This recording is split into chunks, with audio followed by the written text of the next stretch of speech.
Assalamualaikum warahmatullahi wabarakatuh.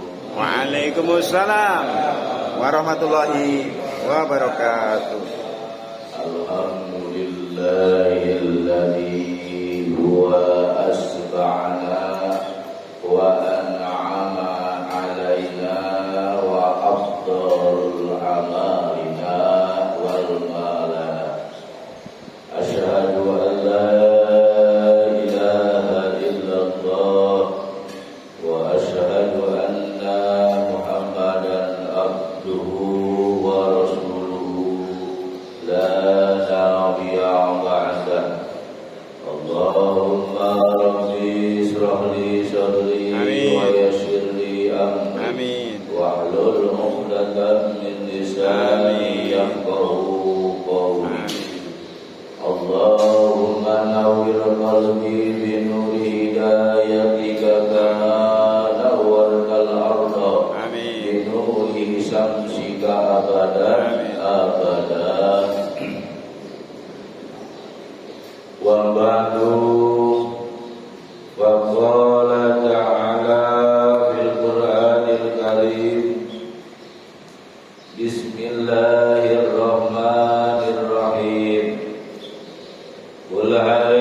Alhamdulillah,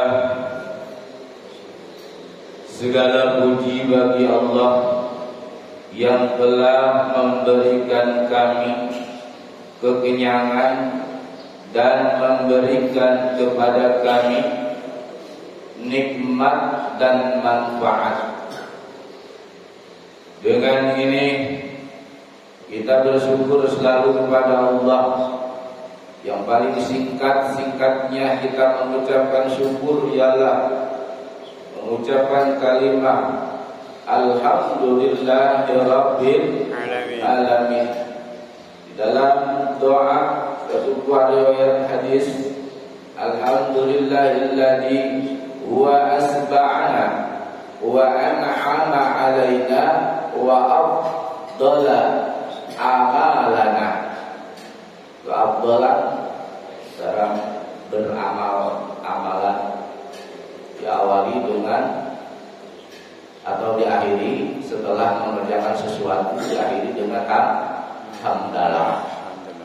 Itu sebagai tanda bukti nikmat berupaya, nikmat berusaha, nikmat bekerja. Apa aja bentuk kerjaannya, jikalau kita merasa nikmat, maka hamba yang paling bersyukur di hadapan Allah Subhanahu wa taala.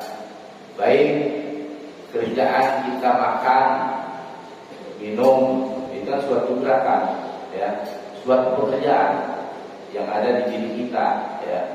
Makan, minum, terus apa lagi? Berjalan, bekerja.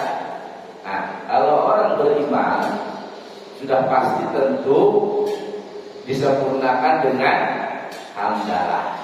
Nah, ini alhamdulillah kita semua termasuk hamba-hamba yang tidak lepas daripada pujian kepada Allah Subhanahu wa taala dan bersyukur kepada Allah Subhanahu wa taala.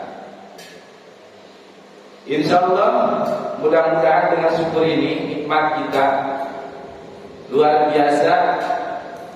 Nikmat tidur, nikmat dari bangun tidur. Coba kita bayangkan, insyaallah, ya. Ketika di dalam satu riwayat, dalam hadis yang diriwayatkan Ibnu Mas'ud, qala Rasulullah sallallahu alaihi wasallam laqitu Ibrahim lailata usriya bi faqala ya Muhammad iqra ummataka minni salaman. Riwayat hadis yang diriwayatkan oleh Ibnu Mas'ud radhiyallahu anhu, qala berkata ya, bahwasanya mendengar Rasulullah sallallahu alaihi wasallam bersabda,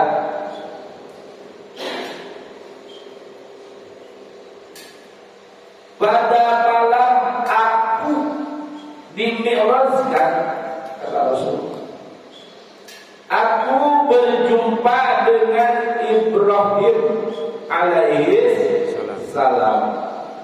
Beliau berkata kepada Nabi Muhammad sallallahu alaihi wasallam, ya Muhammad, sampaikanlah salamku kepada umatku, kepada umatmu. Sampaikanlah salamku kepada umatmu pada akhir zaman, dan beritahulah wahai Muhammad kepada mereka bahwa surga tanahnya subur, bahwa surga tanahnya subur, annal jannata thayyibatun turabi. Bahwa surga itu tanahnya subur dan airnya jernih, tetapi tanahnya kosong. Nah, berarti kita sudah diberikan investasi oleh Allah Subhanahu wa taala ketika mendapatkan Nabi Muhammad mendapatkan salam dari Nabiullah Ibrahim. Ini salam ini teruntuk siapa nanti ke depannya ya. Ini asbabnya saja dulu. Sudah diberitahukan bahwa kita sudah dicadangkan oleh Allah Subhanahu wa taala yang akan mendapatkan surga bagi orang-orang di atas, bagi orang-orang yang tadi bersyukur ya. Kaitannya diawali dengan bersyukur selalu, tidak lepas bersyukur dari pekerjaannya, dari peristirahatannya, dari kesibukannya, walaupun kelelahan, kecapeannya, kesibukan untuk berusaha, tetap dia selalu bersyukur. Nah ini kita ini sudah mempunyai tempat yang sudah disiapkan oleh Allah Subhanahu wa taala, surga yang begitu luas, indah, dan itu pasti untuk digarap oleh kita. Ya, kita diberikan lahan sama mertua begitu luas, ya. Pasti itu mertua tidak semata-mata memberikan lahan tanah kalau bukan untuk digarap. Nah, berarti kesimpulannya nih, hadisnya kalau dibacakan sangat panjang, ya akan cukup waktunya. Kita kesimpulan intinya aja ya. Berarti Allah itu tandanya sayang, termasuk atau khususnya kepada umat Nabi Muhammad. Begitu sayangnya, spesial kesayangannya Allah dibandingkan dengan umat-umat yang terdahulu. Ya, dan ini kita bersyukurnya luar biasa, saudara. Dibandingkan umat-umat yang terdahulu, makanya Nabi Ibrahim walaupun mempunyai umat, tetapi Ibrahim cinta kepada umatnya Nabi Muhammad SAW. Disampaikan salamnya kepada umat Nabi Muhammad, yaitu kita. Mudah-mudahan kita termasuk umatnya. Amin. Ya Rabbal Alamin. Nah, tapi bagaimana ini kesayangannya Allah Subhanahu wa taala? Ayo kita awali dengan contohnya Nabi Muhammad SAW. Tidak semata-mata Allah sayang kepada hambanya kalau kita tidak paham dengan ilmunya, saudara. Nah, makanya Nabi Muhammad mempunyai biodata. Ya, apa tuh biodata? Untuk mengenal terlebih dahulu kepada nasabnya. Ya, itu biodata. Kan ada biodata, ada biografi. Betul nggak Pak Indra? Ya, biodata Nabi Muhammad SAW yang hafal dari nasabnya sampai dengan jumlah 21 keturunan dari ayahnya. Nah, ini akan lahir, akan bukti tanda sayangnya Allah, ya, baik kepada kita, ya, khususnya kepada kita nih. Nah, kita mah boro-boro ya, sampai hafal keturunan kita dari sini ke atas sampai berapa? Kira-kira ya? Sampai 2. Aki, Uyun, apalagi tuh? Iya loh. Cangga wareng udeng-udeng. Mas Arija tahu namanya doang, orangnya nggak tahu. Ya. Nah ini hadirin rahimahumullah, kita bacakan biodata Nabi Muhammad, ya. Muhammad bin Abdullah, ya kan? Betul ya? Akur nggak? Abdullah bin Abdul Muttalib. Abdul Muttalib bin Hasim, ya. Nah, belajar. Abdul Hasim bin Abdul Manaf. Abdul Manaf bin Qusay bin Kilab bin Murrah bin Ka'ab. Betul nggak Pak Indra? Ini takutnya salah ini zaman dulu nih logatnya. Ka'ab bin Lu'ay bin Ghalib bin Fihir bin Malik bin Nadir bin Kinanah. Ya, berapa tuh? 14. Kinanah bin Hujaimah atau Ka'ab bin Hujaimah. Ka'ab bin Mudrikah ya. Mudrikah bin Ilyas bin Mudor bin apa nih? Nijar bin Ma'ad bin Adnan. Ke situ dulu ya, sampai 20. Oh ya 21. Sampai Adnan, ini belum dari ibunya, ya. Ini baru dari ayahnya. Nah, jadi pantas, masya Allah, umatnya Nabi Rasulullah SAW, penghulunya aja, penghulu kita, pemimpin kita, Nabi yang agung, Nabi yang mulia kita, ya, biodatanya tamat, ya, biodatanya tamat sampai 21 turunan dari Abu Bakar atas. Masya Allah, coba kalau kita dilihat dari syariat, waktu itu kan syariatnya hukum Nabi belum berlaku, ya kan? Belum berlaku waktu itu. Tapi ini mulia, orang-orang yang terpilih, hamba-hamba yang dipilih oleh Allah Subhanahu Wa Taala, walaupun dari ayahnya Nabi Muhammad ke atas belum melaksanakan syariat hukum. Nah, insya Allah kita sampai 7 turunan aja. Boro-boro. Insya Allah kejayaan dunia dan akhirat kita miliki, saudara. Ini kasih sayang Allah. Ya. Kasih sayang Allah melalui siapa kepada kita wasilahnya? Ya nasab kita sama. Nah, kita memiliki nasab terbagi berapa? 3. Nah, ini cerita nasab ya, berkaitan dengan hadis tadi. Salamnya dari Nabi Ibrahim alaihissalam. Terbagi 3. 1 nasab dari ayah, berarti nasab itu adalah keturunan atau dari zuriyah. Kalau ibu zuriyah, kalau ayah nasab, ya. 2 nasab sabab. Siapa? Nasab sebab. Pak, PR. Mertua. Paham? Mitoha. Sabab nasab, ada sabab keturunan, ayah, ibu, ada nasab sebab. Siapa? Mertua. Kok bisa jadi nasab? Ya ada sebab. Anaknya dikawin, dinikahi sama kita, maka mertua menjadi ayah. Walaupun sudah dicerai istri kita, tetap mertua mah ayah. Orang tuh haram untuk dinikah, tidak bakal kalau dulu.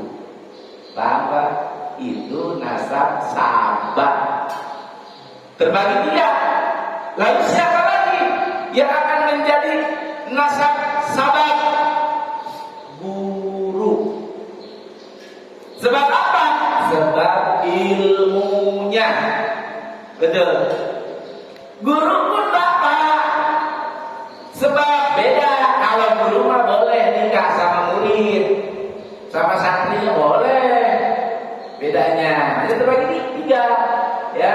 Nasab keturunan ayah dan zuriat, nasab sabab, nasab dari guru. Karena sebab ilmu. Guru memberikan ilmu kepada murid, maka menjadi ayah, menjadi bapak.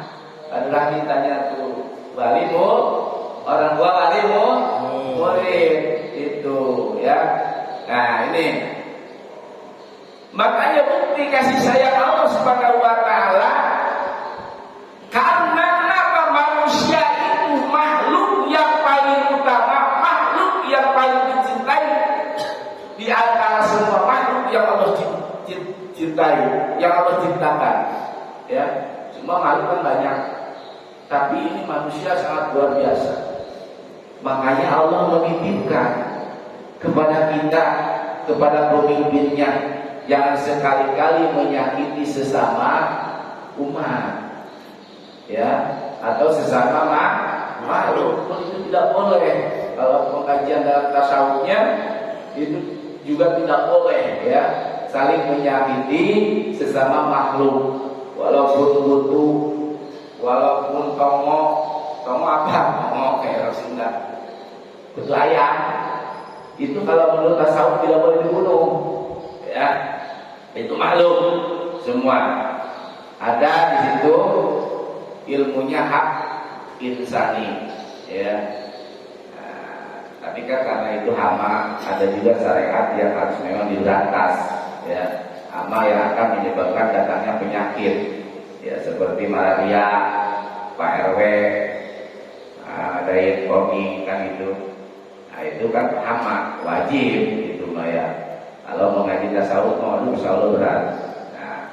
Nah ini tentangnya kita berakhlak untuk mengenal biodata sendiri sebagaimana Nabi Muhammad SAW, sehingga lahirlah kecintaan Allah Subhanahu wa Ta'ala kepada umatnya di akhir zaman. Rupanya ini keistimewaannya umat Nabi Muhammad, ya. Nah, kuncinya ini. Makanya Allah memberikan keistimewaan menjadi umatnya Nabi Muhammad. Banyak yang bangga semua, ya, mengaku dirinya umatnya Nabi Muhammad Sallallahu Alaihi Wasallam. Saudara, kalau memang mengaku umatnya Nabi Muhammad, kenapa, ya? Kenapa hari ini kejadian di Arab Saudi membuat konser musik, Masya Allah, ya, digambarkan panggungnya dibentuk Ka'bah. Sudah lihat belum?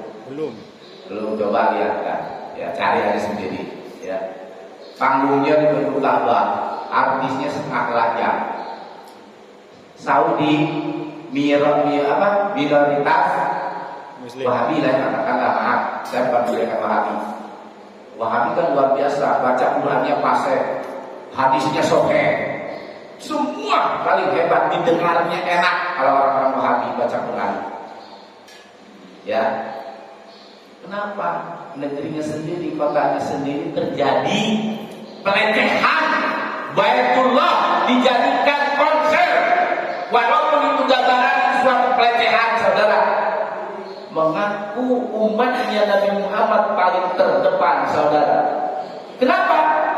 Saya sering berdebat di sini di majelis-majelis dengan mereka, sering mempermalukan kita, menyerang kita bahwa tahlil bid'ah, marhaba tidak ada sejarahnya, mahalul qiyam sesat, jarah kubur haram. Itu sama aja mempermalukan kita, Pak.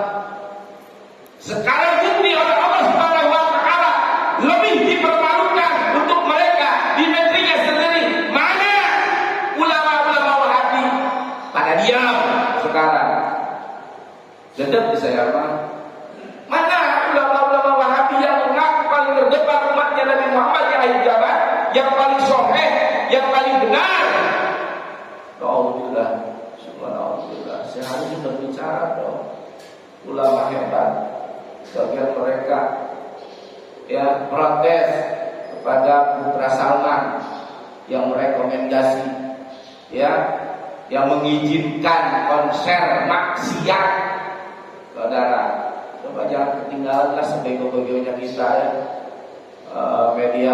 Media elektronik itu jangan ketinggalan. Coba perkembangan dunia kita ini kita baca, kita lihat, jangan nonton yang kesenangannya aja. Coba. Jadi perkembangan Islam itu sejauh mana sih? Yang hari ini sering dibicarakan, dihebat-hebatkan. Hanya kunut aja yang diributin, tahlil aja yang diributin, buriyah aja yang diributin. Coba Islamnya yang harus kita bicarakan. Bagaimana Islam kita ini maju ke depannya untuk lebih hebat. Al-Islamu yang alaih kan mengakui bahwa Islam itu paling tertinggi di atas segala-galanya. Tapi nyatanya bobrok, saudara. Pantes ada sahabat, Islam akan bangkrut, Islam akan rusak bukan dengan orang kafir, bukan diserang, diperangi oleh orang kafir, tetapi Islam akan rusak, hancur dengan Islamnya sendiri. Tuh, masya Allah, Pak. Ya, insya Allah kita masalah urusan yang kecil aja belum bisa, udah ngeributin urusan burungnya orang. Ini nggak etis ya. Kita bina aja lah menjadi orang yang terbaik di keluarga, menjadi orang yang soleh di keluarga. Istri kita bentuk menjadi istri yang solehah. Anak kita bentuk menjadi anak yang soleh. Nah, bagaimana anak yang soleh? Anak yang soleh itu selalu ingat kepada ibu dan bapaknya, yaitu tadi biodatanya kita pahamkan. Ya, nah ini boro-boro, masya Allah, anak saya lagi main Legend. Nah, tolong beliin bapak dulu ke warung, ya ke warung aja dulu. Boro-boro mau ngejawabnya kagak, nunduk aja nunduk. Nah, giliran LCD-nya hancur, orang tua lagi aja dipinta duitnya. Nah, ini akibat apa ini coba? Nah, ini anak saya, kalau anak bapak-bapak enggak, insya Allah ya selamat terjaga. Anak saya bandel semua. Ya, ini masya Allah kajian kita ya Allah. Bagaimana anak bisa ingat kepada orang tuanya ketika orang tua sedang berbaring sakit? Malah di videoin, diposting kepada teman-temannya. Ayo teman-teman minta doanya, bapak saya lagi sekarat. Allahu Akbar, diposting anak sekarang. Apalagi sudah sekaratul maut, sibuk sampai nangis pegangin HP, ya disebarin ke teman-temannya. Bukannya dikir, bukannya tahlil talqin, bukannya bersalawat, kayak iya aja nangis, bercucuran air mata.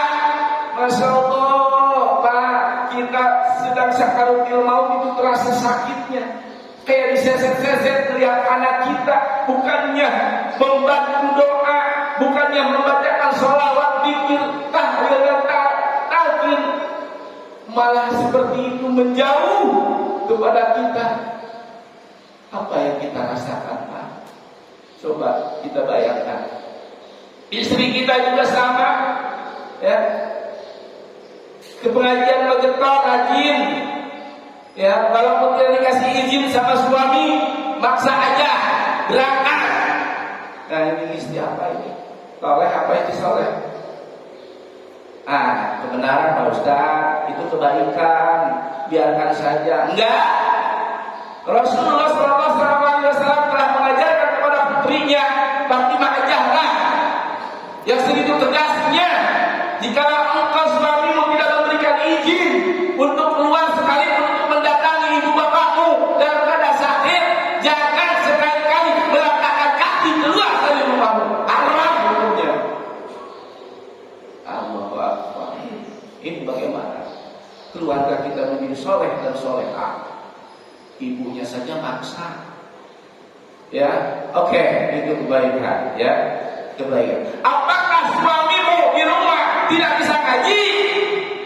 Kenapa sih suamimu tidak dianggap sebagai guru? Cukup. Guru seorang istri itu adalah suami, bukan orang lain.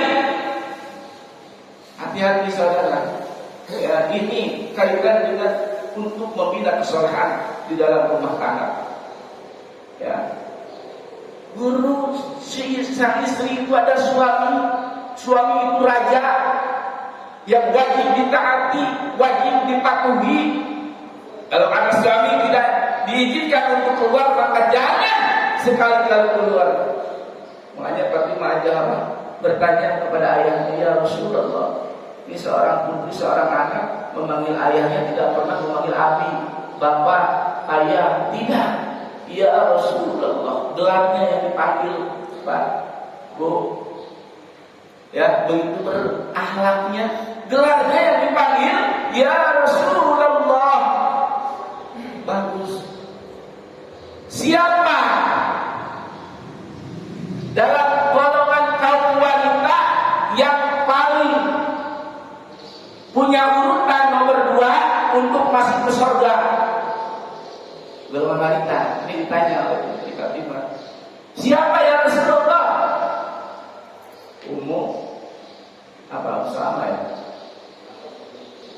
Iya. Dijawab oleh Rasul. Kenapa? Kok segitu hebatnya?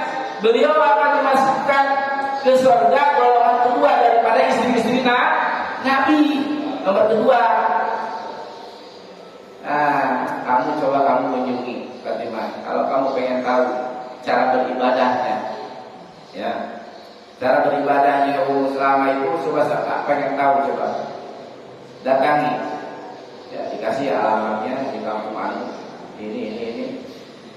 Dulu nggak ada Google Map, dicari. Sambil menggendong Hasan, putranya digendong Hasan. Dalam usia 2 tahun, dicari, ketemu di rumahnya. Assalamualaikum.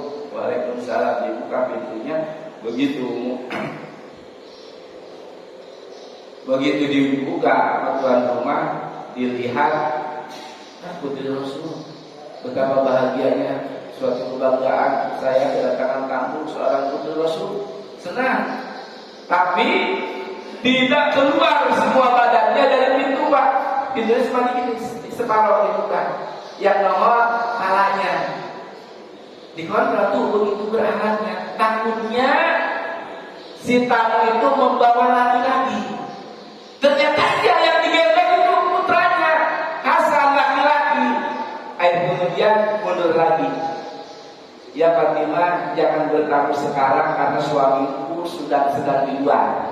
Ya, kenapa? Kata Fatimah, saya kan kamu diperintahkan Rasul untuk menemuimu. Tidak, karena kamu bertamu dengan seorang laki-laki. Padahal Husain usianya masih, masya Allah, bayangkan 2 tahun Pak, masih digendong.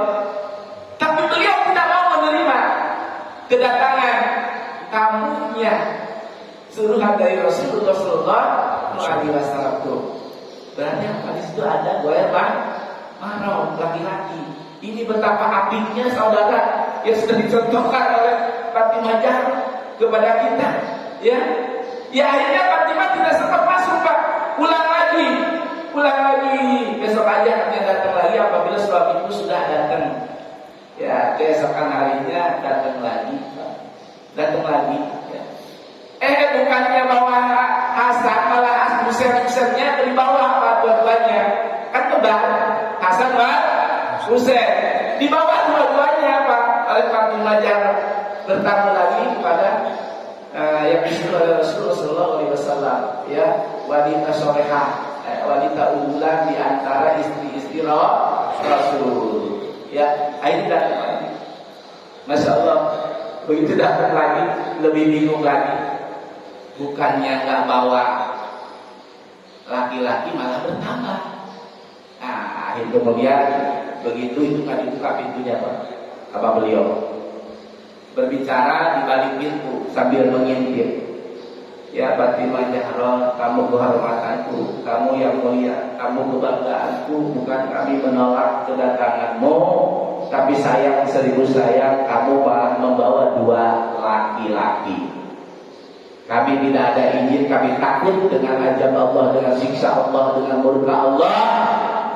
Maka besoklah datang lagi, nanti suamiku datang. Kalau ada izin dari suamiku, boleh dipersilahkan masuk, dia masuk.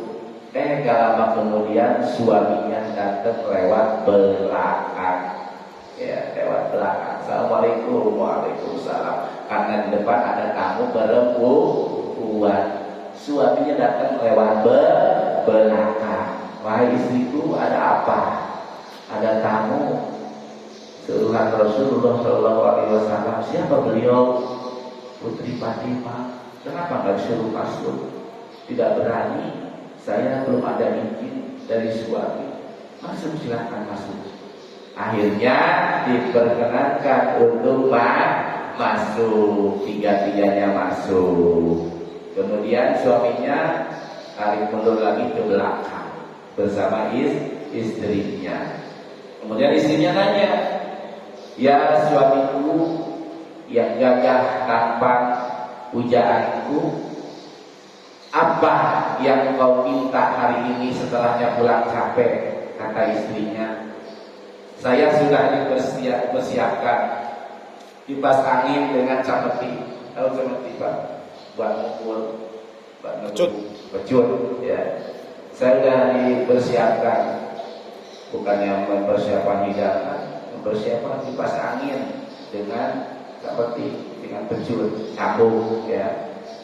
Akhirnya kemudian untuk apa? Wah, istriku yang soleh, abang kalau kegerahan saya kipasin pulang bekerja. Itu Fatimah ngintip. Oh, kata Fatimah, rupanya ini ya Pak, yang bisa dimasukkan ke surga. Istri yang solehah terhadap suaminya, begitu pulang capek kegerahan dikipasin. Ada nggak di sini yang kayak gitu? Ada nggak? Ada ya, ada banyak ya. Dikipasinnya pakai duit ratusan, ya. Tuh, coba. Ini coba kita disampaikan kepada istri kita Pak, seperti itu. Nah ini seperti buat apa, wahai istriku? Kalau sayuranku tidak enak, maka saya siap dihukum. Masya Allah, Pak, sayur asem punya istri. Kalau Bapak merasakan kurang garam, kira-kira bagaimana Bapak? Maiko. Dibaido kan. Terus istrinya abul. Ya, meninggalkan Bapak ngomel. Sayur asem kurang garam. Udah sayur asem kurang garam lagi. Nah ini istri yang soleha malah memberikan cameti atau cambuk, minta dihukum. Kalau sayur asam, sayur sop saya kurang garam, kurang bumbu, maka saya menerima hukuman dari suami yang soleh. Amin ya robbal alamin. Dapat nggak istri kita ngaji setiap hari Minggu di sini ilmu yang kayak gitu? Dapat Pak ya? Dapat ya? Dapat. Iya, Bapak pulang kerja, istri lagi ngaji. Pak, tolong kalau pakaian kena hujan angkatin ya. Saya lagi ada di majlis lagi. Begitu nggak istri kita? Ya. Iya, Pak, kalau lapar Indomie masih ada di kulkas sama telurnya, masak sendiri aja. Istri apa itu begitu? Tuh ada yang begitu. Bagaimana kita mau mendapatkan soleh dan soleh keluar Coba utamakan dulu suami ya. Suami kita pasangi dulu yang enak, yang nikmat ibu-ibu sebelum berangkat ke pengajian. Ya. Insyaallah mudah-mudahan amin ya rabbal alamin. Yang dikhawatirkan sangat miris sekali ibu-ibu. Maaf ibu-ibu dengan segala hormat. Ketika datang bulan, walaupun ibu tidak pakai pempes tebal, tetap anak hukumnya duduk di masjid. Alam, ingat ibu. Aduh, ibadah di mana ini, masya Allah.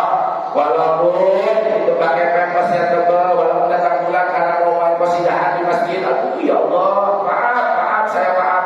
Bodoh amat saya mau dibenci sama ibu-ibu, saya nggak apa-apa. Ya, wah, dalam kalinya begini nih. Yang nggak dibahas sama Ustaz saya dibahas. Bu, nggak usah jauh-jauh, ini Sapina Tunajah adanya. Ya, di Sapina, coba silakan tanya sama Ibu Leha. Ya, ini tidak boleh. Wal julusu bil masjidi, ya, walumzu bil masjidi, wa haram anil haidi kepada orang yang sedang haid. Ini kebanyakan isi saya juga masa begitu. Ya, kenapa? Saya tahunya, Ma, mau mana? Mau ke pengajian. Pengajian apa? Bulanan. Lah, bukannya tadi malam lu nggak bisa dipakai sama gua? Iya, Pak. Nggak boleh. Nggak boleh. Oh gitu ya, Pak? Iya. Nah ini perlu dibina. Berarti gurunya suami. Betul nggak, Pak? Masa mau nanya sama Ustaz masalah begituan? Kan nggak jelas. Nah ini penting Pak ya, jangan dianggap sepele. Ayo kita bina bersama-sama istri kita, anak kita, anak perempuan kita, ya. Karena kita mempunyai penghormatan kepada Nabi Rasulullah SAW dengan hanya mengucapkan salawat saja sudah dijamin untuk masuk surga. Baik itu salawatnya salah sekalipun, tetap salawat diterima oleh Nabi Muhammad SAW. Sehingga Sayyidatuna Adam dan Hawa ketika mau menikah, dengan 1000 bersolawat. Luar biasa ini solawat Pak. Solawat mulia gak Pak? Solawat agung gak Pak? Agung kan? Bisa menjamin untuk surga. Lah kan mahar mas kawin itu untuk masuknya ke surga. Seorang laki-laki dan perempuan ketika sudah diikat dengan nikah, ya kan, dengan mas kawinnya itu mahar. Sekarang benar apa yakin apa 1000 sholawat ibu-ibu bapak istri bapak kira-kira mau nggak diberikan mahar dengan 1000 sholawat? Nah boro-boro Pak ya, nggak usah jauh-jauh deh kan.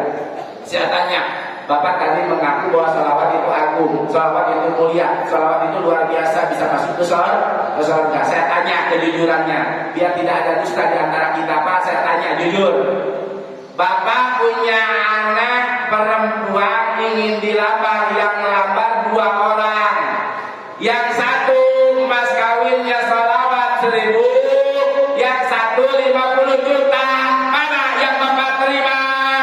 50 juta. Tuh, tadi katanya jujur, sholawat itu paling agung. Bohong. Iya kan? Yang diterima ternyata yang bawa mas kawin 50 juta. 50 juta dong. Iya, luar biasa. Baik, insyaallah mudah-mudahan kita bersama-sama untuk memeriksa istri kita, anak kita biar paham seperti Nabi Muhammad, yaitu untuk mengaitkan rasa cintanya kepada leluhur nasabnya. Orang tua kita perlu dihafal, perlu tahu ya. Insyaallah Nabi kita Muhammad yang memiliki biodata dan hafal sekali, dan juga memiliki biografi. Apa itu biografi Nabi Muhammad? 4 perkara: siddiq, amanah, tabligh, patonah. Nah, sudah dijawab di sini juga ya. Pemaparannya nanti ustaz-ustaz yang lain. Siddiq, amanah, tabligh, patonah. 4 kriteria itu namanya biografinya Nabi Muhammad sallallahu alaihi wasallam. Al-Fatihah. Bismillahirrahmanirrahim. Alhamdulillah. Alhamdulillahi rabbil alamin arrahmanir rahim maliki yaumiddin iyyaka na'budu wa iyyaka nasta'in ihdinas siratal mustaqim siratal ladzina an'amta 'alaihim ghairil maghdubi 'alaihim waladdallin amin ya rabbal alamin. Allahumma anfa'na bima 'allamtana wa 'allimna ma yanfa'una wa warzuqna ilman yanfa'una bi rahmatika ya arhamar rahimin. Allahumma ja'al jam'ana hada jam'an marhuma wa tabarrukna rabbana min ba'dihi wa tabarrukan ma'suma bi rahmatika ya arhamar rahimin. Rabbana atina fid dunya hasanah wa fil akhirati hasanah wa qina adzabannar. Subhanaka Allahumma wa bihamdika asyhadu an la ilaha illa anta astaghfiruka wa atubu ilaik. Akhir da'wana alhamdulillahirabbil alamin. Assalamualaikum warahmatullahi wabarakatuh. Waalaikumsalam warahmatullahi wabarakatuh.